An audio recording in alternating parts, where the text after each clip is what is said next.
Hello students, in today's lecture we are going to learn 5th standard EVS 1 lesson number 12 that is food for all. So students ये हमारा part 2 lecture है। इसमें हमने previous lecture में हमने देख लिया था एग्रीकल्चर सीजन, ट्रेडिशनल एग्रीकल्चर, ये सब हमने देख लिया था। एग्रीकल्चर वर्क किस तरीके से अलग अलग इरिगेशन होता है, sprinkle irrigation and drip irrigation, वो सब हमने देख लिया था। आज हमें जो रिमेनिंग पार्ट है वो आज हम कंप्लीट करेंगे इस वीडियो में।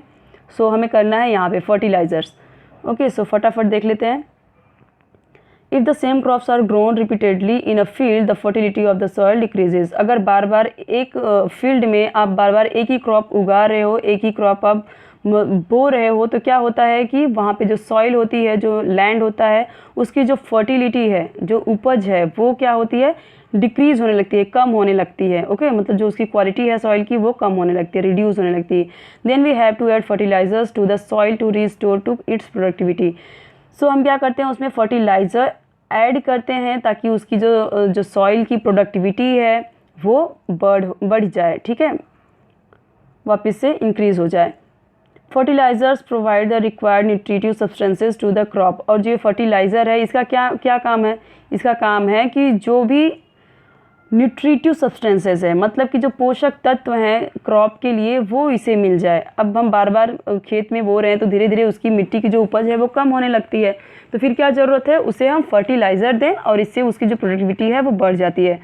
There are two kinds of fertilisers, natural and chemicals. ये आपको याद रखना है कि यहाँ पे जो फर्टिलाइज़र है वो टू टाइप्स के होते हैं। First one is natural and second one is chemical. Natural fertiliser आपको पता होगा कि उसे मैन्योर भी बोला जाता है। Natural fertiliser called manures.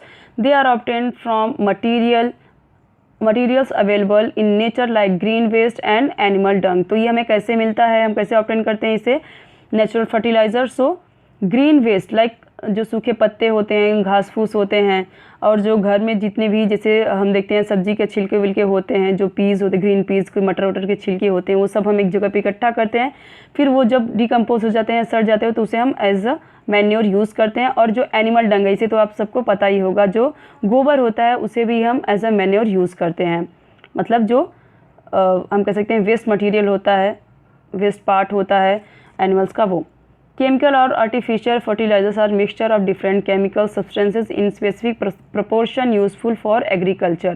हमने यहाँ पे बात किया नेचुरल नेचुरल फर्टिलाइज़र का। अब हम बात करते हैं जो सेकंड है हमारा केमिकल और आर्टिफिशियल फर्टिलाइज़र। वो जो आर्टिफिशियल फर्टिलाइज़र है वो क्या होता है, मिक्सचर ऑफ डिफरेंट केमिकल्स, कई सारे केमिकल का वो मिक्सचर होता है, अलग अलग कह सकते हैं अलग अलग तत्वों का, और वो स्पेसिफिक प्रोपोर्शन में मिला होता है। कितना यूरिया पड़ेगा, कितना अलग अलग जो है अलग अलग केमिकल्स, वो सब यूज़ करते हैं और बनाते हैं। यूज़फुल फॉर ये भी क्या है हमारे एग्रीकल्चर के, ये यूज़फुल है। In traditional agriculture organic manure such as compost were used. लेकिन जो हमारे इन ट्रेडिशनल एग्रीकल्चर, पुराने टाइम पे लोग क्या यूज़ करते थे, तो पुराने टाइम पे इस तरीके से केमिकल तो यूज़ करते नहीं थे, तो वो लोग भी क्या करते थे, ऑर्गेनिक मैन्योर, जो नेचुरल फर्टिलाइज़र है वही यूज़ करते थे। Chemical fertilisers came to be, देखिए केमिकल फर्टिलाइजर्स का क्या है, इसके बहुत सारे साइड इफ़ेक्ट भी हैं। Use for quicker growth and higher yields. So ये जो केमिकल वाला यूज़ होता है ना फर्टिलाइज़र, ये बहुत तेज़ी से हायर यील्ड, मतलब बहुत ही तेज़ी से इसमें प्रोडक्टिविटी आ जाती है, फसलों में जल्दी बढ़ जाती है। लेकिन however the harmful effects of the use of these fertilizers soon became clear। लेकिन इसका जो साइड इफ़ेक्ट है, हार्मफुल इफ़ेक्ट है, ये भी जल्दी ही लोगों को पता चल गया, ठीक है। जो ये फर्टिलाइज़र है जो केमिकल से मिलके बनता है, ये फर्टिलाइज़र का जो साइड इफ़ेक्ट है, हार्मफुल इफ़ेक्ट है, ये लोगों को जल्दी ही पता चल गया। The overuse of chemical fertilisers lead to accumulation of excessive chemicals in the soil. मतलब क्या है कि यहाँ पे जब ये ज़्यादा यूज़ करने लगते हैं, ओवर यूज़, जब केमिकल फर्टिलाइज़र का ओवर यूज़ होने लगता है, तो ये जो केमिकल्स होते हैं ये सॉइल में मिल जाते हैं, ठीक है। सॉइल में इनकी जो मात्रा है, जो इनके सब्सटेंसेस है, सॉइल में आ जाता है। इनके सारे जो इफ़ेक्ट हैं फर्टिलाइज़र का, हार्म इफ़ेक्ट है, वो सब सॉइल में मिल जाते हैं। This lowers the fertility of the soil and reduce it's productivity. और धीरे धीरे क्या होने लगता है, इसके साइड इफ़ेक्ट दिखने लगते हैं।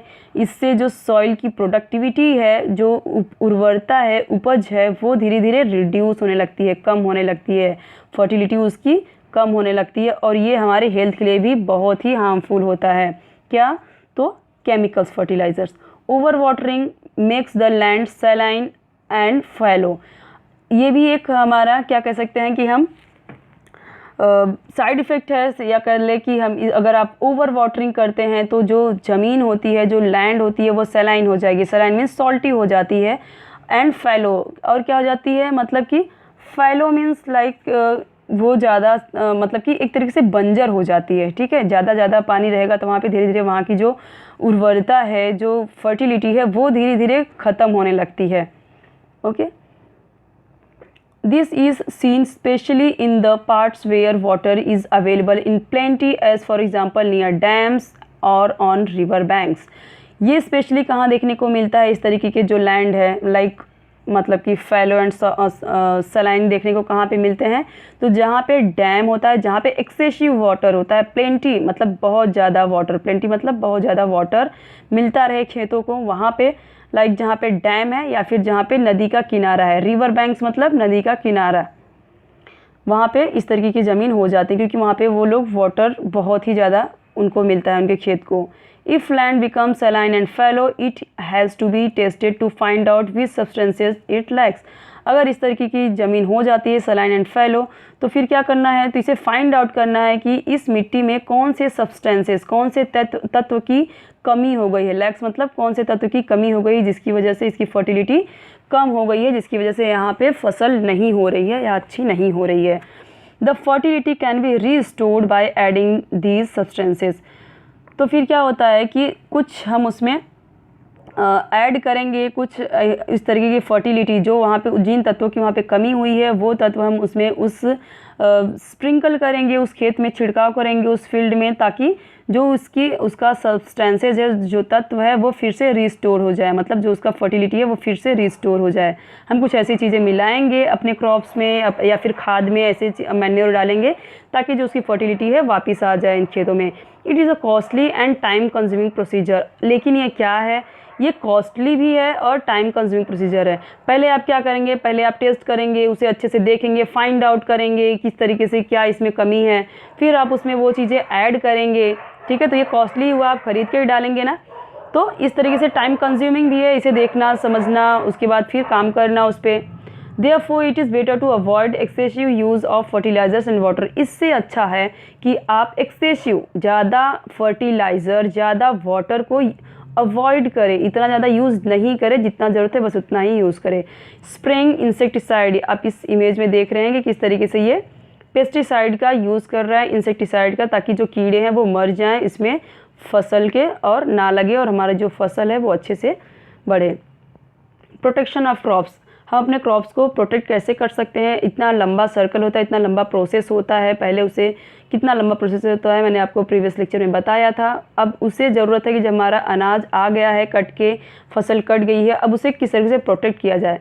Disease and paste attacks can damage crops in the fields. अच्छा, यहाँ पे प्रोटेक्शन खेत की ही बात कर रहे हैं अभी इससे, क्योंकि यहाँ पे खेत की ही बात कर रहे हैं वहीं पे, तो दैट मीन्स कि यहाँ पे खेतों में किस तरीके से उसका प्रोटेक्ट किया जाए, वहाँ इस तरीके की बात हो रही है।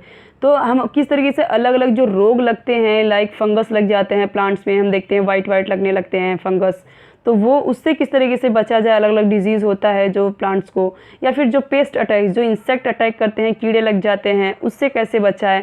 अपने खेतों की जो फसलें हैं डैमेज होने से कैसे बचाएं डिजीज़ से और पेस्ट अटैक से। As a remedy, insecticide and pesticide are sprayed on crops or certain chemicals are rubbed on the seeds before sowing. As a remedy, हम एक उपचार के लिए देख सकते हैं ताकि हमारे जो फसल है वो खेतों में सुरक्षित रहें, प्रोटेक्ट रहें, उसके लिए हम यूज़ करते हैं इंसेक्टिसाइड और पेस्टिसाइड। इंसेक्टिसाइड, ये दोनों चीज़ें किस लिए यूज़ होती हैं, ताकि जो फंगस ना लगे और इंसेक्ट ना लगे, कीड़े ना लगे। स्प्रे किया जाता है, उस पर छिड़काव किया जाता है क्रॉप्स के ऊपर, या फिर क्या किया जाता है उस मतलब बिफोर सोइंग, सीड को, जो बीज है उसे बोने से पहले, खेत में छिड़काव करने से पहले ही सीड को क्या करें, कुछ केमिकल्स उसमें रब कर दिए जाते हैं, रगड़ दिए जाते हैं, ताकि उसमें कोई भी फंगस ना लगे या फिर कोई भी इंसेक्ट ना लगे, इंसेक्ट का अटैक ना हो, पेस्ट अटैक ना हो। स्टोरेज ऑफ ग्रेन, अब हम यहाँ पे देखते हैं किस तरीके से ग्रेन को कैसे स्टोरेज करें। यहाँ पे हमने देखा प्रोटेक्शन ऑफ क्रॉप्स, फसलों की, खेत में है तो तब तक वो क्रॉप्स है, लेकिन आपके घर पे कट किया गया तो ग्रेन हो गया। ठीक है, स्टोरेज ऑफ ग्रेन, किस तरीके से ग्रेन को स्टोर करके रखना है वो देखते हैं। Storing the harvested crop safely is as important as, तो मैंने आपको वही जो बताया पहले कि इतना हार्डवर्क के बाद, एक लंबे प्रोसेस के बाद किस तरीके से हमें सेफ रख सकते हैं अपने क्रॉप को, ये बहुत ज़रूरी है। उसके बाद हम देखते हैं किस तरीके से हमें अपने ग्रेन को अच्छे से रखना है सेफली, वो देखते हैं। What steps are taken in this purpose. So the grain is dried well in the sun and filled in sacks. तो आप हमारे खेत की जब फसलों की कटाई हो गई क्रॉप्स की, उसके बाद ज़रूरी है उसकी थ्रेशिंग के बाद उसे अच्छे से सन में जो धूप है उसमें अच्छे से उसे ड्राई कर लिया जाए, सुखा लिया जाए। उसके बाद उसे सैक्स जो बोरियां होती हैं उसमें उसे भर के रख दिया जाए, फिल करके। The sacks are then stocked in the house और after selling in warehouse और शॉप्स। उसके बाद क्या जरूरी है, ये जो बोरियां हैं, सैक्स हैं, उन्हें स्टॉक या तो उन्हें घर में एक जगह पे स्टॉक करके भंडार लगा के रख दिया जाए, या फिर क्या होता है इसे बेचने के बाद जब किसान बेच देते हैं अपने लिए खाना, जितना उनको खाना है एक साल के लिए उतना निकाल के रख देते हैं, उसके बाद वो बेच देते हैं। तो फिर ये वेयर हाउस जो गोदाम होता है बड़े बड़े, या फिर दुकानों में उसे अच्छे से बोरियों में भर के रख दिया जाता है। Stored grain can get damage in 2 veg.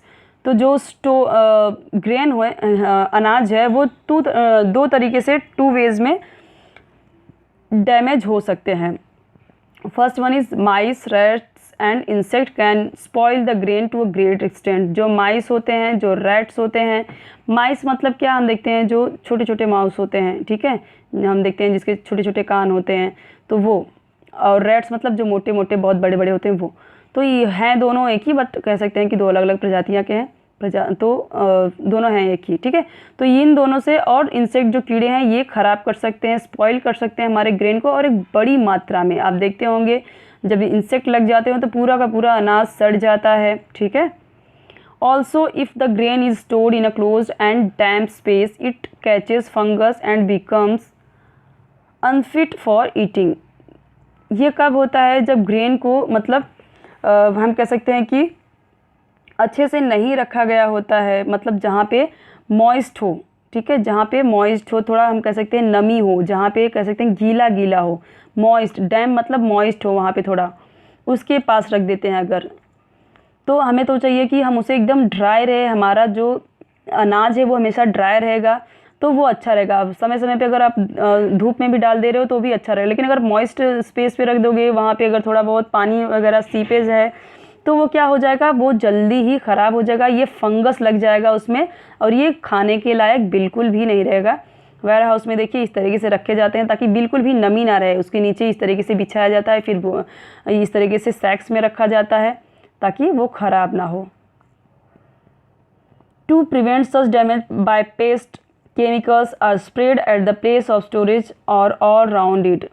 सो कीड़ों से, जो पेस्ट हैं, इंसेक्ट हैं, उनसे हम कह सकते हैं डैमेज होता है हमारे ग्रेन का, उनसे बचाने के लिए हम क्या करते हैं, केमिकल भी स्प्रे कर देते हैं जहाँ पे हम स्टोरेज, जहाँ पे हम रखते हैं, जहाँ पे अगर हमें पता है कि हमें इस घर में रखना है तो हम वहाँ पे थोड़ा क्या कर देंगे, केमिकल का स्प्रे कर देंगे ताकि वहाँ पे जो कीड़े हैं वो वहाँ पे ना आए। और क्या है, ये तो हम भी यूज़ करते हैं। Neem leaves are mixed in the grain. जो नीम की पत्तियाँ होती हैं वो भी हम अनाज में रख देते हैं। कुछ छोटी छोटी आती है ना, वाइट वाइट जो टैबलेट की तरह ऐसे टिकिया आती है इस तरीके से, तो वो भी रख देते हैं। Some protective chemicals that can be mixed with the grain are also available in the market. और कुछ प्रोटेक्टिव केमिकल्स भी आते हैं जो कि ग्रेन में मिक्स करके रख देते हैं, जो कि हम मार्केट में अवेलेबल रहता है इस तरीके के, जो मैंने आपको बताया इस तरीके से। लेकिन फिर उसके लिए क्या होता है कि वो इस तरीके से रखी है कि ताकि आपके ग्रेन में मिक्स नहीं होने चाहिए, नहीं तो फिर वो एक तरीके से पॉइजन ही होता है ना, क्योंकि उससे इंसेक्ट भागते हैं, इंसेक्ट नहीं लगते। Their smell repels insect. इनका जो स्मेल होता है, ठीक है, इसका जो स्मेल होता है वो क्या करता है, repel means what. So repel मतलब उन्हें थ्रो बैक, मतलब दूर हटाता है, उन्हें वहाँ पे उस ग्रेन में आने नहीं देता है जो केमिकल का स्मेल होता है। Storage places are always kept dry and airy to prevent fungus formation.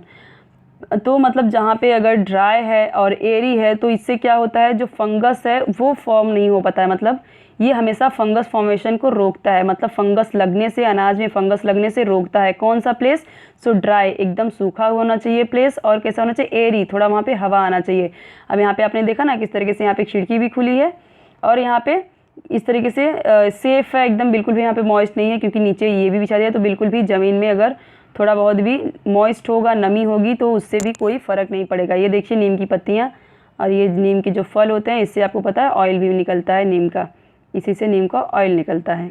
ये उसके सीड हैं।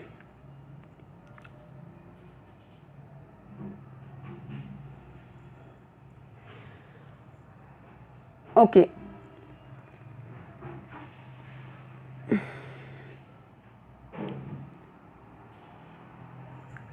सो स्टूडेंट्स इस चैप्टर में यहीं तक रहने देती हूँ।